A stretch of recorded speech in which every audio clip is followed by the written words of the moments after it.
Baik Kak, Assalamualaikum warahmatullahi wabarakatuh Kak. Waalaikumsalam. Sebelumnya saya perkenalkan diri dahulu. Saya Cindy Astria dari Sekolah SMA Negeri 1 Rantau Utara, kelas 12 IPA 3, ingin mewawancari Kakak untuk memenuhi tugas bahasa Inggris oleh guru bimbingan yaitu Ibu Herlina. Apakah Kakak bersedia untuk saya wawancarai? Ya, silakan. Sebelumnya, apakah boleh Kakak memperkenalkan diri terlebih dahulu? Oke, halo. Saya saya lulusan pendidikan terakhir Institut Pemerintahan Dalam Negeri. Sekarang bekerja di pemerintah Provinsi Jawa Timur. Baik Kak, pertanyaan pertama yaitu, Kak, bagaimana perjalanan Kakak maupun perjuangan Kakak untuk menjadi seorang praja IPDN? Baik, langkah awal perjuangan saya untuk menjadi praja IPDN bermula dari saat saya memasuki kelas 3 SMA. Ada kakak kelas saya yang lulus dari SMA saya dan masuk ke IPDN. Dari situ saya termotivasi, saya mulai bertanya-tanya kepada beliau.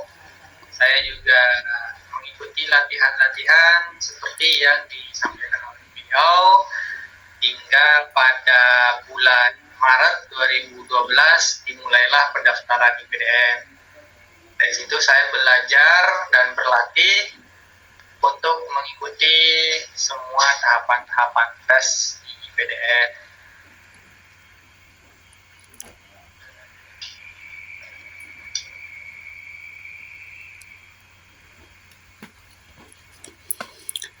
Baik Kak, terima kasih.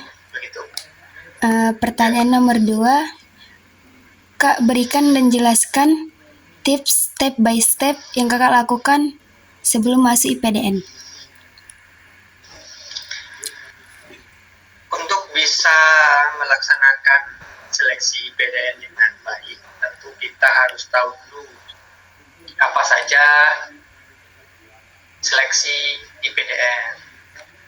Jadi kita harus banyak mencari info.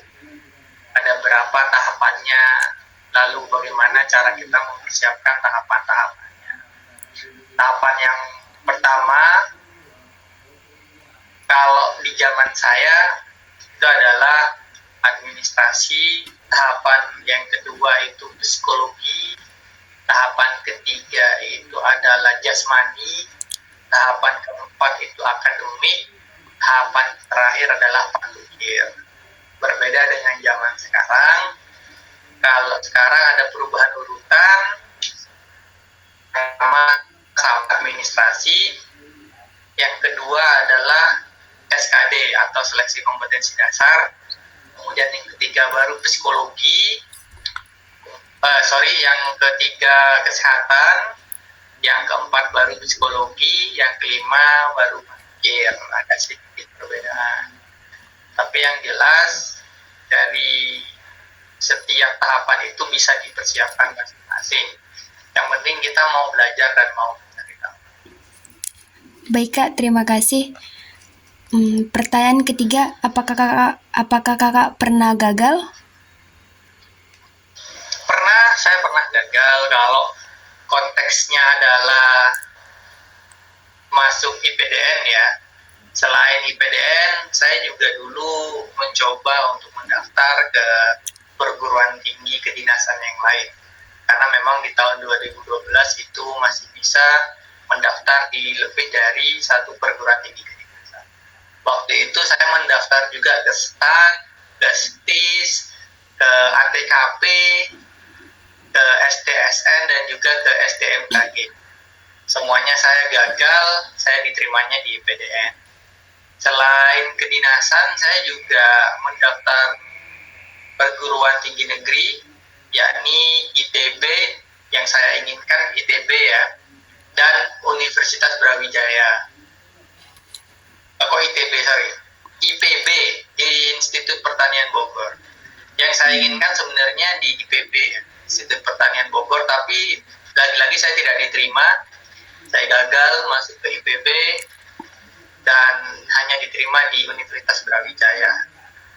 Kurang lebih kalau kegagalan-kegagalan yang konteksnya masuk ke perguruan tinggi, ya cukup itu ceritanya.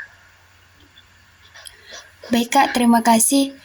Pertanyaan selanjutnya yaitu, kenapa Kakak memilih untuk masuk di kedinasan IPDN?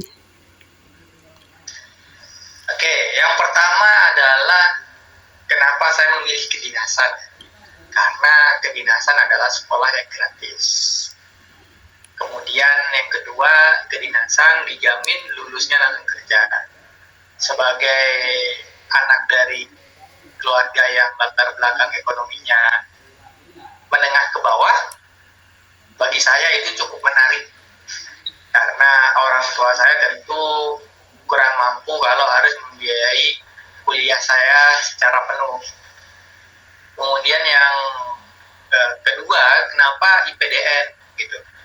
Karena IPDN menawarkan prospek pekerjaan yang menarik, yakni penempatannya ke pemerintah daerah tempat kita mendaftar. Seperti saya dari Jawa Timur, sekarang saya bekerja di Timur, jadi tidak jauh dari rumah. Itu yang membuat saya memilih sekolah kedinasan IPDN daripada sekolah kedinasan yang lain seperti imigrasi, pemasyarakatan, STAN, dan STIS. Itu pengalaman dari teman-teman bahwa lulusannya berdinas jauh dari rumahnya atau home base tempat pendaftarannya. Jadi dua itu alasan saya. Yang pertama karena gratis, kemudian yang kedua adalah bisa bekerja dekat dengan rumah. Baik Kak, terima kasih. Kak, boleh ceritain latar belakang Kakak? Latar belakang keluarga saya seperti saya sebutkan tadi, saya berasal dari keluarga yang menengah ke bawah ya. Ibu saya seorang penjahit, ayah saya seorang kuli. Kemudian saya dua bersaudara, saya anak kedua. Yang pertama, kakak saya adalah seorang guru honorer di sekolah dekat rumah. Jadi latar belakang saya cukup sederhana, tidak bisa dibilang yang wah, tidak punya kemewahan atau privilege tertentu.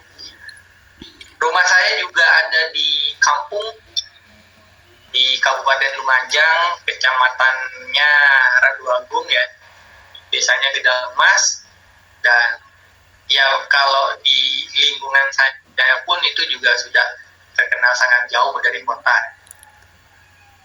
Apa yang membuat saya semangat untuk mendaftar IPDN?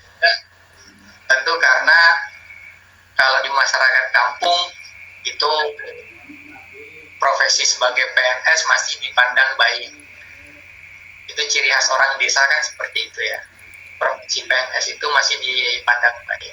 Berbeda dengan masyarakat kota, profesi PNS sudah biasa saja karena banyak profesi yang lebih bagus. Ini menandakan bahwa ya masyarakat di lingkungan saya masih benar-benar desa, jadi saya pengen jadi PNS karena membanggakan bagi masyarakat desa. Ya kurang lebih itu latar belakang kehidupan saya. Baik Kak, terima kasih.